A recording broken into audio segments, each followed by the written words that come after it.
Joining us now is author Nicholas Eberstadt. He's the author of a fantastic book, Men Without Work. Let's go ahead and put it up there on the screen, which actually has a new introduction, which is part of the reason that we all wanted to talk. Men Without Work, which demonstrates a crisis of male wages, of unemployment, talks about some of the reasons. So just for context, Nick, we actually recently had Richard Reeves on to discuss his book of Boys and Men, and we got a tremendous response from our audience, and it's something we want to tug on a little bit more. I was familiar with your work now for quite some time, so just describe maybe the original thesis of the book and then why it becomes even more relevant in the aftershock of the COVID lockdowns and the economy that we're all living in 2022.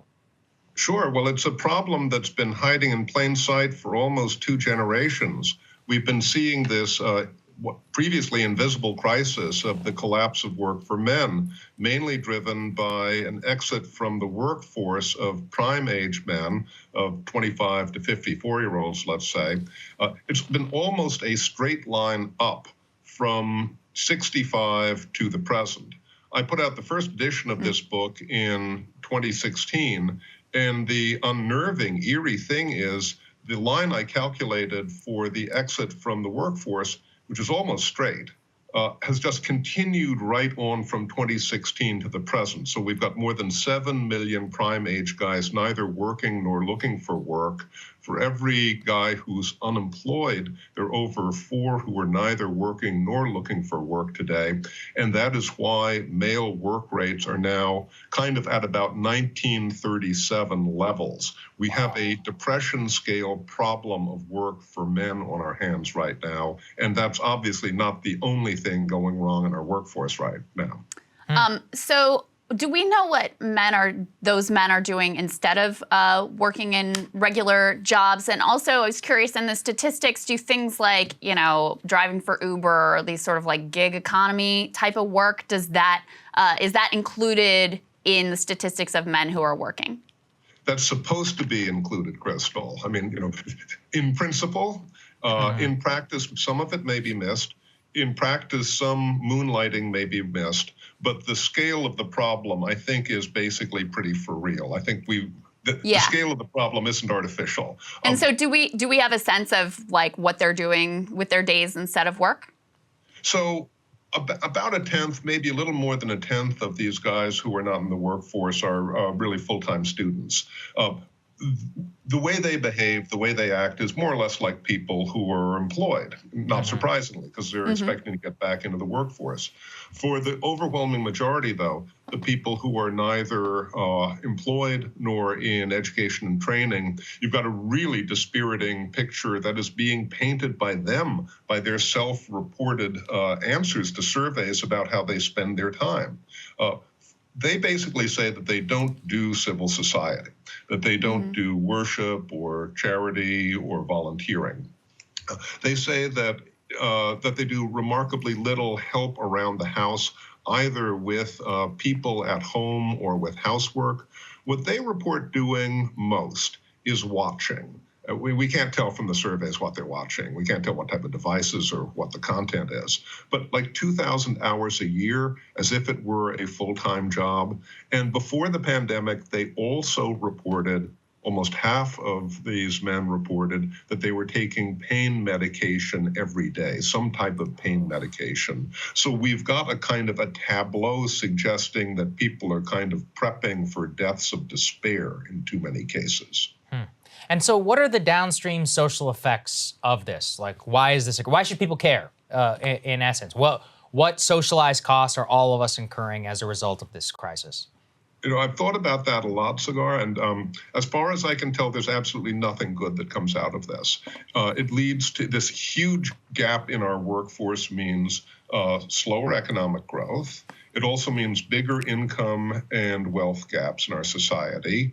It probably means more dependence upon social programs and social welfare over the long term, more pressure on fragile families, less social mobility, less involvement in society, and trust in institutions. There's just, you do the 360, there is nothing good that comes out of this. And what do you see as the spark that set this process in motion? Because I believe you said it's basically a straight line since, I think you said 1965. So what starts to happen that changes the dynamic that leads to this sort of, not just dropping out of the workforce, but becoming a sort of observer of society rather than a participant in altogether? It's a really profound question, Krystal. And since this has been going on for over half a century, I mean, it's an established historical fact, a big fact. And like other big established historical facts, it's probably got a lot of influences intertwined there. Sure. I can point to a couple of things. I mean, one has been the erosion of the previous family order in the United States, because the men who are never married or don't have kids at home are way less likely to be involved in the workforce too. Another is the expansion of social welfare benefits. Our system is very stingy. I've been told by anybody I talk to in Europe or other, affluent societies in the world.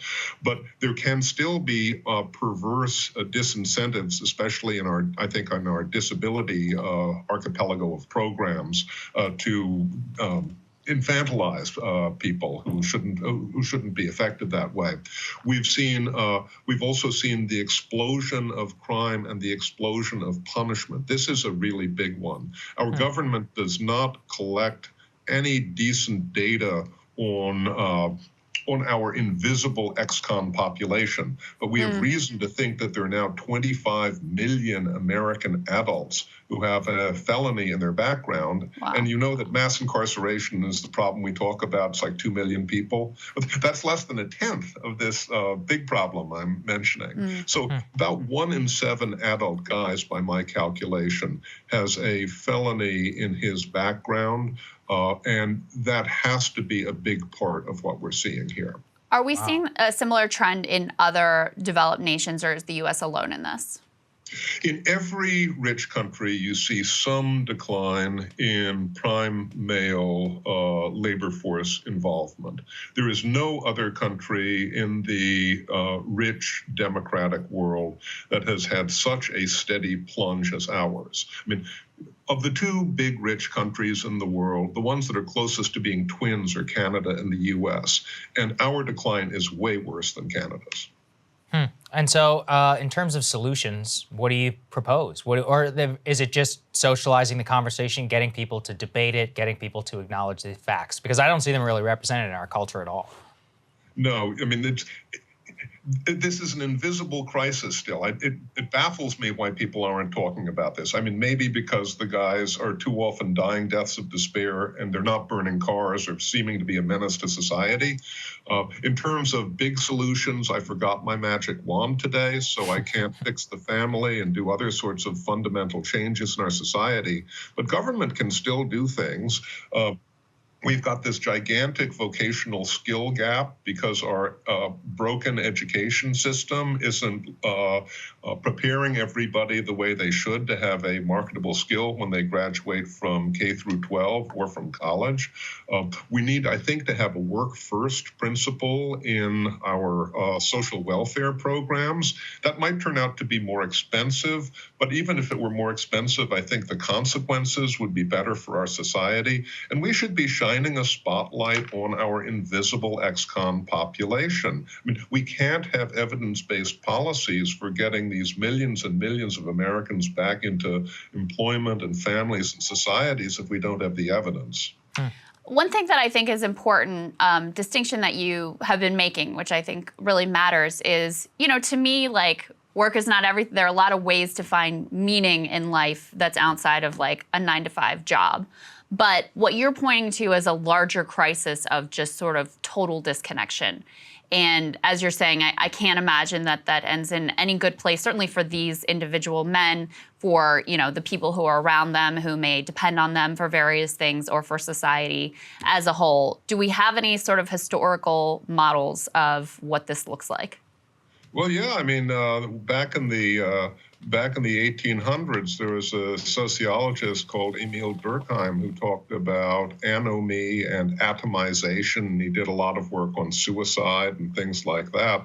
I mean, you can go. I mean, if you want to kind of like play fancy pants, you can go all the way back to Aristotle and talk about how he noticed that human beings were social creatures, that they needed to be part of society to thrive, and that part of our human nature, I don't think, has changed in 2,500 years.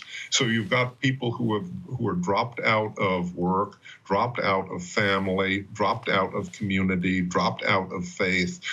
Why do we think this experiment could end well, ever?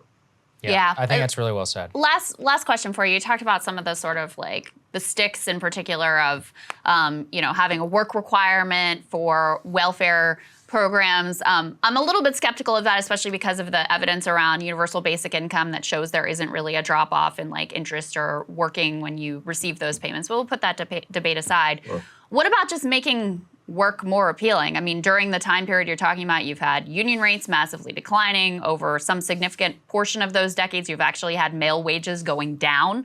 So, it's not crazy for guys to look at that and say, like, this is just not worth it. Like, I can work my ass off and still not be able to buy a house, have a family, like, live that American dream. So why should I bother?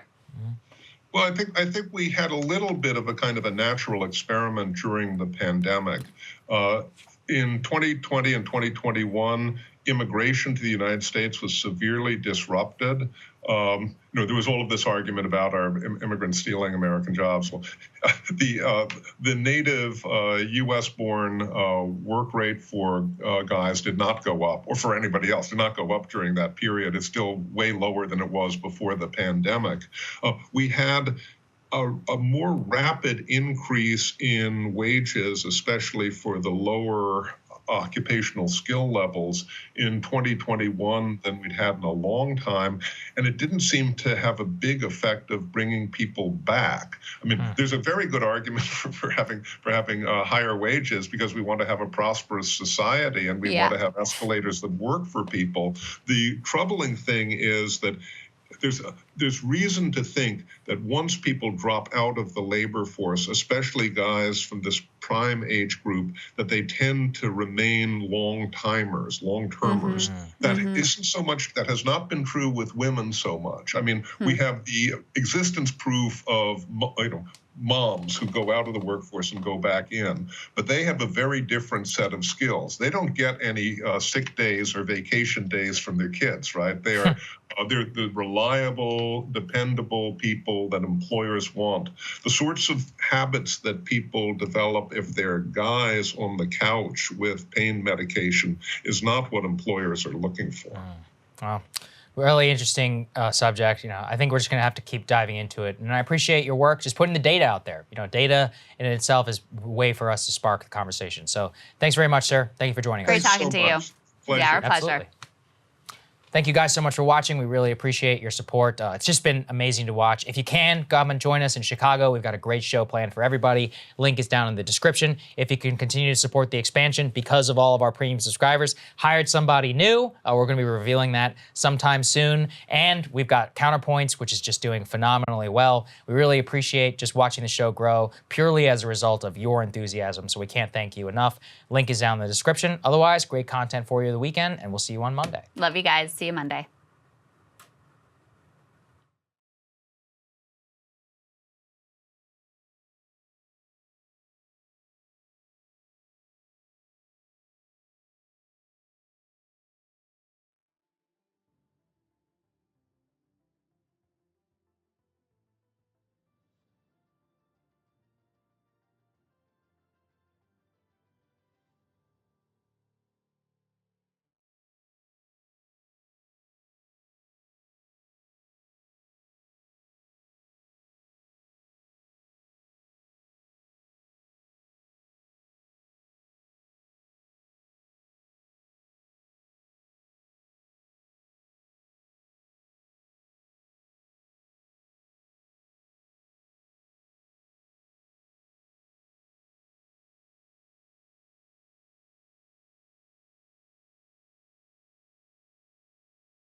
Cable news is ripping us apart, dividing the country, making it impossible to function as a society, and making it impossible to know just what is true and what is false. But the good news is they are failing and they know it. That is why we're building something new, a new mainstream, a healthier one, something more trustworthy, something that we are going to need in one of the most pivotal times in American history. We are building up here for the midterms, for the upcoming presidential election, but we need your help. So if you can help us out by becoming a premium member today at breakingpoints.com, we're trying to change America for the better and the entire world. So what are you waiting for, guys? Go to breakingpoints.com and sign up and help us build a new mainstream.